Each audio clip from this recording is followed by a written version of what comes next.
be moving straight to the second debate featuring KNUST speaking for the motion, Ghana should abandon GDP as a measure of economic growth. Ghana Institute of Journalism will be speaking in opposition. Please take your seat. Sorry, okay, so there's a little correction here.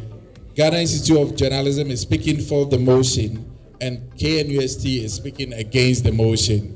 Let's welcome them.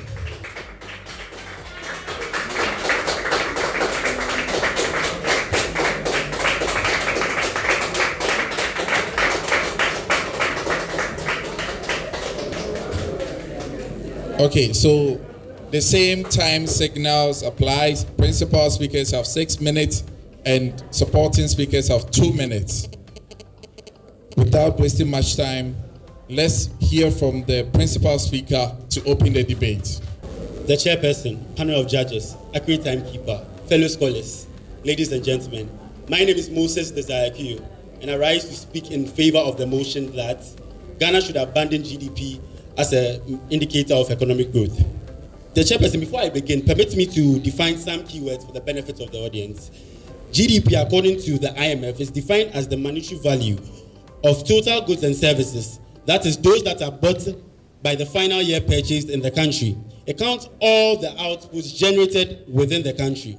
Economic growth refers to the increase in the production of goods and services during a specific time frame. There has been an age-old debate as to whether GDP is a powerful measure of economic growth, and it's time to set this record straight, and that's why we are here. Firstly, the reason why we believe that GDP is not a good measure of economic growth is that it fails to address the issue of average income. It reflects only what people are making without reflecting how much they actually make and how it's impacting their lives. And so with the GDP, there is economic inequality when it comes to income. And this defeats the whole philosophy of free markets and economic liberalization, which says that it should be possible for everybody within the country to be able to have a sustainable source of income that will impact their lives positively. But when we are measuring GDP, we only measure the average. And so if there are people in the minority that are making a lot, when you measure GDP, that tells you a very gloomy picture. So in your mind, when you look at GDP, you would say that, okay, this percentage of people are what? Creating a lot of income for them. But it won't tell you the real picture of how that income is impacting their own lives. That is the first thing. And this defeats the perception of economic liberty and economic liberalization and freedom for everybody, because everybody should be able to make income and let that income impact their lives. But GDP doesn't tell this story. Secondly, it fails to account for the cost imposed on human health and the environment of negative externalities arising from production. So when we calculate production and we say that it has contributed to GDP, it fails to add the cost of the production of goods and services and the impact it has on us. And so if a manufacturing company is manufacturing cars, the pollution, the noise pollution, the air pollution, GDP fails to account this and how it affects the quality of life that people have. And so this is why we say it is not a very good indicator of economic growth, because when we talk about economic growth, regardless of the fact that we are talking about numbers, we should look at the quality of lives people live within the country. And GDP does not do this. Thirdly, it excludes the informal sector from its calculations. And we all know that the informal sector is one of the major contributors to the economy. So if we are looking at telling a real picture of how well a country is doing, and there is an indicator that is not telling us the true picture by including the informal sector, then how can you tell me, KNST, how can you tell me that this is a good measure of economic growth?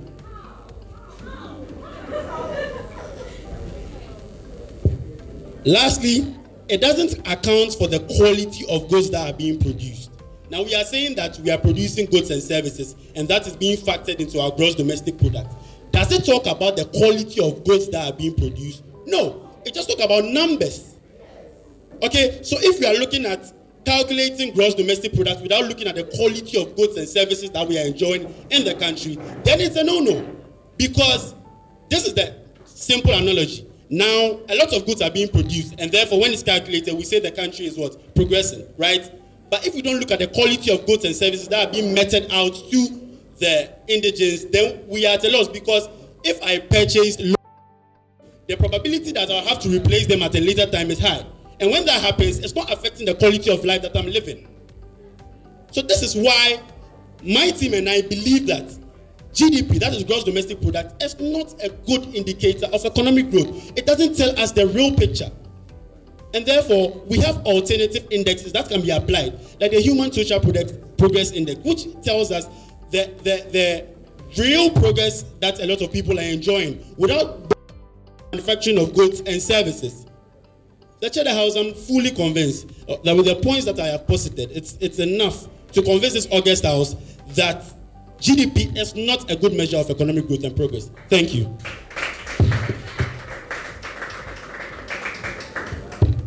Thank you for your submission.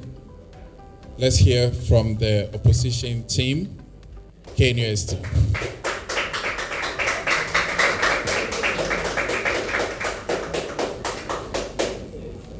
Mr. Chairman, honorable panel of judges, co-debaters, timekeeper, distinguished ladies and gentlemen gathered here.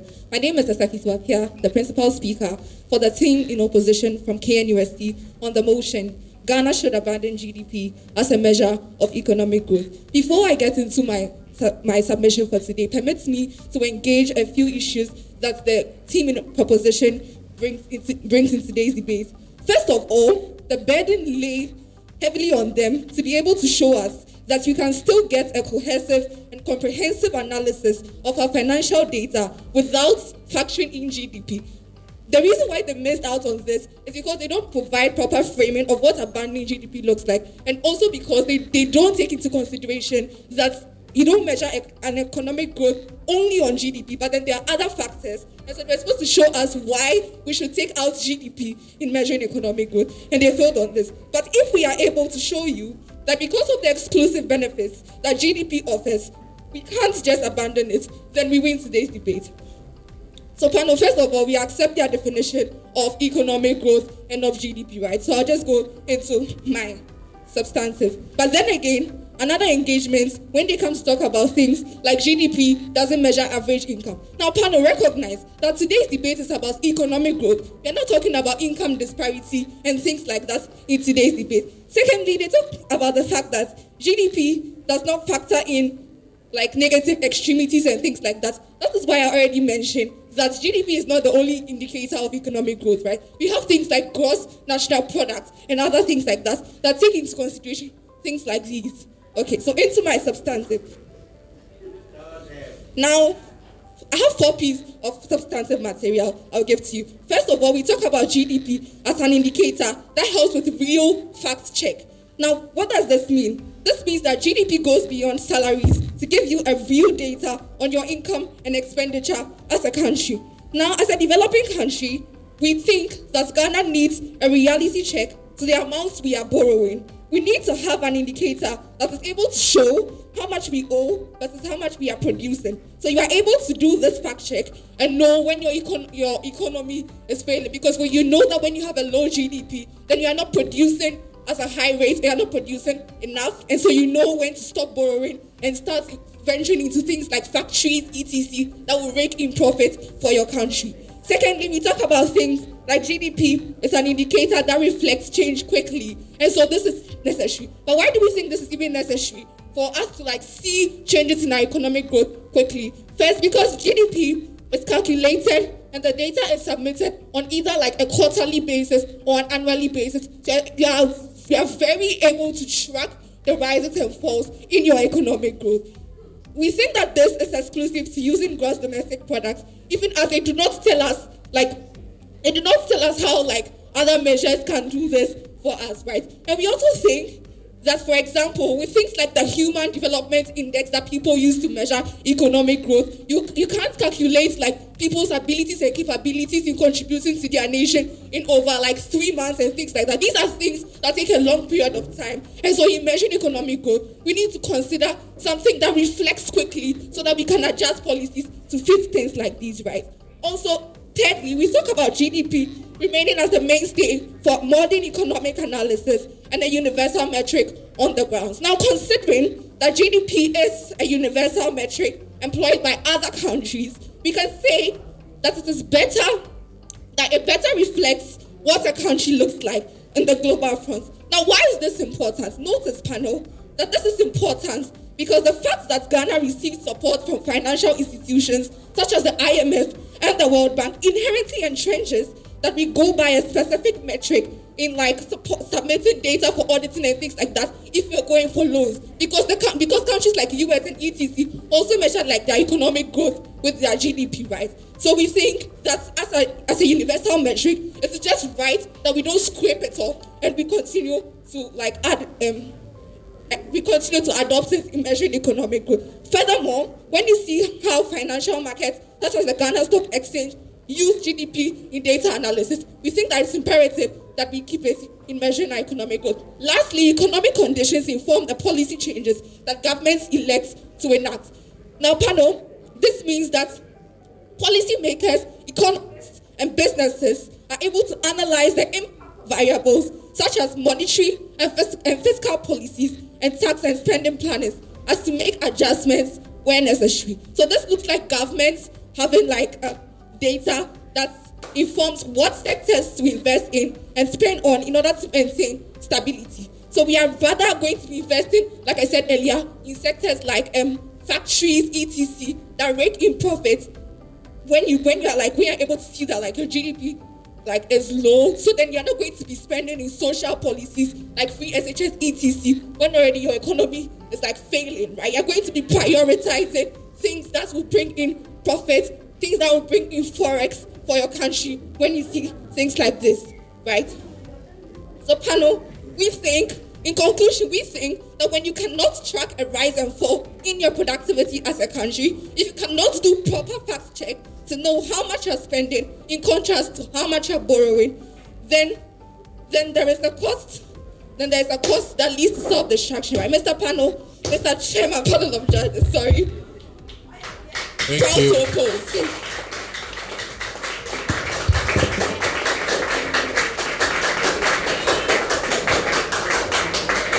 All right. So let's hear from the supporting speaker from Ghana Institute of Journalism. Good evening, honorable adjudicators, members of the opposing team, chairperson in audience. I am in the person of Celestina Eze, the supporting speaker of the affirmative team for the motion, and I quote, Ghana should abandon GDP as a measure of economic growth, unquote. The chair, the House. It's obvious that my opponents are confusing themselves by saying that there is another indicator for GDP. You said GMP. Isn't it the same?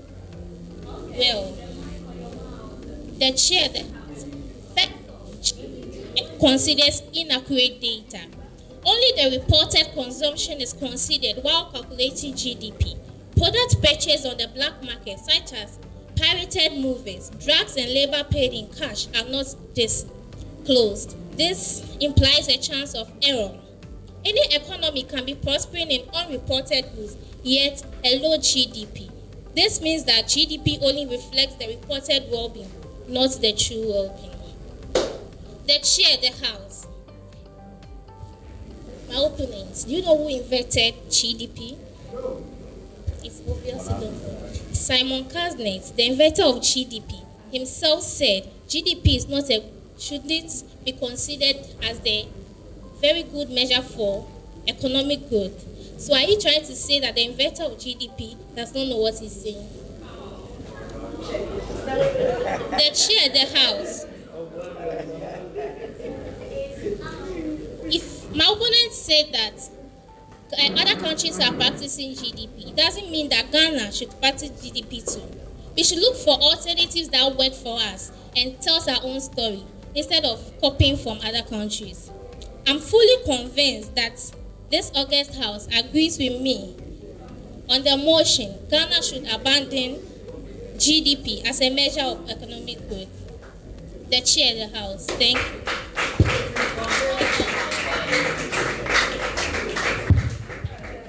Thank you for your submission. To conclude the debate for us, let's hear from the supporting speaker from KNUST.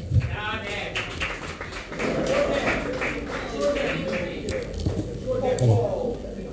Mr. Chairman, panel of judges, distinguished guests, ladies and gentlemen. My opponent made mention of the fact that GDP as a metric fails to address certain issues. Of that, I would like to throw more light. Earlier on, in the year 1990, are they aware, and I would like to ask, that are they aware that people neglected their forms of measuring certain metrics and then opted for GDP? An example being the United States, a sovereign nation at that fact. Now, UN opted for GDP in the year 1990, and so far has maintained their status. Are they trying to tell us that in all our lights, in all our knowledge and all facts that we've gathered so far, we should neglect certain things that, sovereign nations and better nations that are actually proving to be better than us, actually throw more light on it and observe these facts.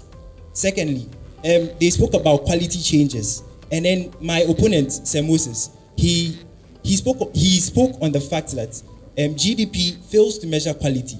I would like to tell him that, in my person, that it is often limited. See, other forms of GDP, other forms of measurement are often limited, have often limited information about how much the price of an item changes due to certain improvements in quality. Who can measure quality and who can actually tell? Quality can't be measured instantly, but can be measured over time.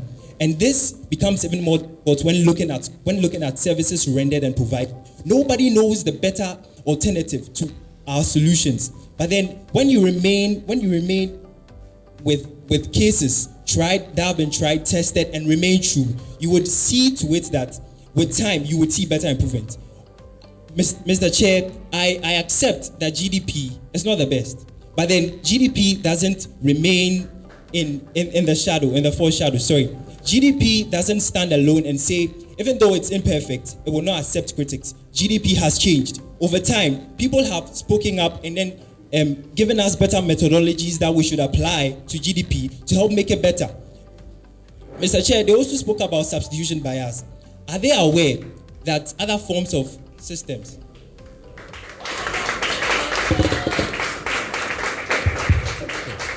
Thank you very much. Please put your hands together for them. They've done incredibly well. Thank you, debaters. You may return to your seat.